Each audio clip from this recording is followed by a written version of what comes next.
It started with scratching. Just faint noises behind the drywall. I assumed mice, maybe a possum, normal old house stuff. Until the scratching began following me. If I walked into the living room, the sound shifted into that wall. If I went to the bedroom, it followed. Always slow. Always behind the plaster. A week later, I found small holes drilled in several walls, at head height, each no wider than a pencil.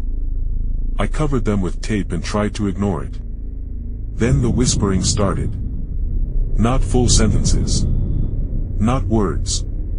Just soft breathing. Right behind the walls. Always inches away. Last night was the worst. I woke up at 3 a.m. to the sound of drywall crumbling. A small chunk fell from the wall next to my bed. I leaned in, heart pounding, trying to hear. A voice whispered from the hole, perfectly clear. Don't move. He's awake now. I stumbled out of bed and back toward the door. Something pressed against the drywall from the inside. A hand. Fingertips pushing through. Slowly. Deliberately. I ran outside and called the police. They searched the house. Nothing. No signs of forced entry. No animals.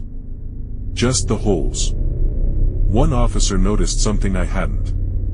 The holes weren't drilled from the outside in. They were drilled from the inside out.